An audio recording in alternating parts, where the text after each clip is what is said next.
Salut, je m'appelle Doris et j'ai une histoire sur ma frustration permanente. Je vais te le dire sans détour, je ne suis vraiment pas belle ou tout simplement laide. Ce n'est pas que je sois quelqu'un qui cherche à attirer l'attention ou quelque chose comme ça, qui veuille entendre des choses comme « Oh non Doris, tu es si jolie, ne dis pas ça ». Personne de sain d'esprit ne me trouverait jolie.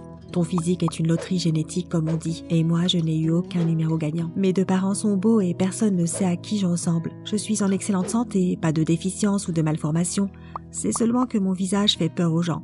Mon frère aîné est beau lui aussi, comme mes parents. Tu sais, je serais ravie de te dire que je suis habituée à mon reflet, mais encore maintenant, j'ai envie d'appeler un exorciste chaque fois que je me vois dans le miroir. Cela dit, je me sens tellement bien dans ma peau que je peux me permettre d'être pleine d'humour et non pas te confier une histoire dramatique chargée de souffrance. Mais je n'ai pas toujours eu cette attitude légère envers moi-même. Comme tu peux l'imaginer, j'ai encaissé une collection impressionnante de phrases aussi bien de motivation que d'insultes qu'une personne laide peut recevoir tout au long de sa vie.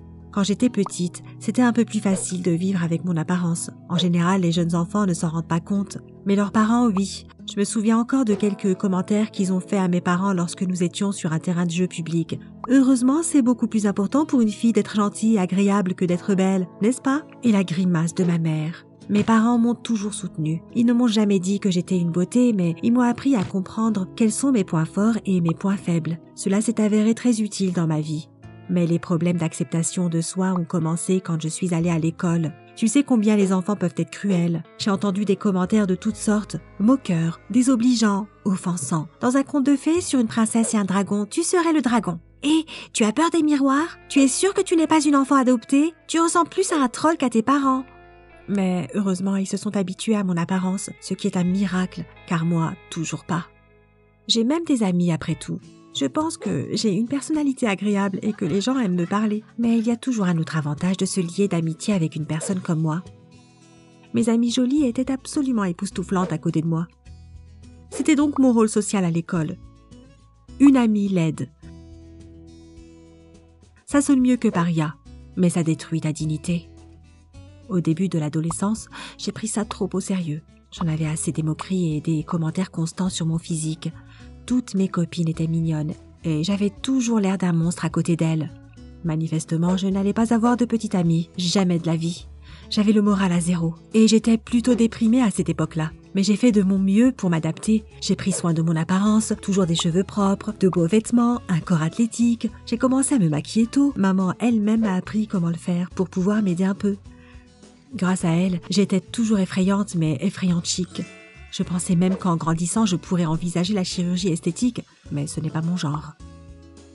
D'abord, la chirurgie, c'est de la triche. Je pense que c'est plus excitant de vivre sa vie comme on a été créé. Et puis, dans mon cas, je ne saurais même pas par où commencer.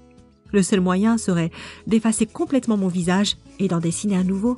Donc, comme je l'ai dit, j'étais déprimée. Tous mes efforts pour améliorer la situation n'ont pas marché. Personne n'était attiré par moi. Mais j'ai toujours fait de mon mieux pour prendre cette situation avec humour, car c'est plus facile de la vivre en riant que dans la souffrance. Un jour, un petit malin m'a surnommé Yoda, parce que, d'un certain point de vue, on se ressemble pas mal. Et c'est comme ça qu'ils ont commencé à m'appeler à l'école. J'ai trouvé ça drôle, parce que personne ne voulait m'offenser en m'appelant ainsi. Alors j'ai décidé de pousser l'idée jusqu'à l'absurde.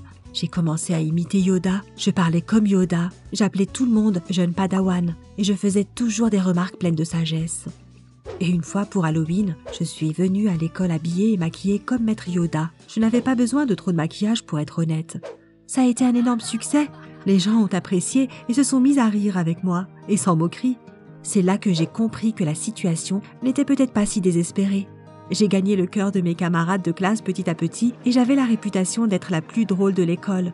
Je me suis rendu compte que les gens sont cruels envers ceux qui sont faibles et gênés et qu'ils vénèrent ceux qui sont forts et vivent en paix avec eux-mêmes. Je ne peux pas leur en vouloir. C'est comme ça que la psychologie fonctionne. Et c'est là que j'ai pensé que je pouvais tirer profit de mon visage, même si cela me semblait impossible. J'ai eu plusieurs auditions dans des écoles d'art dramatique dernièrement et j'ai reçu de très bons retours sur mes talents de comédienne et mon visage peu ordinaire. Crois-moi, tout le monde en a assez de ces visages trop parfaits et les bonnes actrices aux allures hors normes sont très valorisées. Maintenant, je suis enfin en paix avec moi-même. Après le lycée, je veux aller à l'école de théâtre et mon visage sera ma marque de fabrique. Je suis toujours effrayante, mais j'en suis fière plutôt que honteuse ou déprimée. Et c'est ce que je voulais dire à tous ceux qui sont gênés par leur particularité. Soyez-en fiers plutôt que d'en avoir honte et que la force soit avec vous, jeune Padawan. Merci d'avoir écouté mon histoire. Pour plus de témoignages, abonne-toi à la chaîne et partage aussi cette vidéo avec tes amis pour que chacun sache combien l'humour et la confiance en soi sont importants.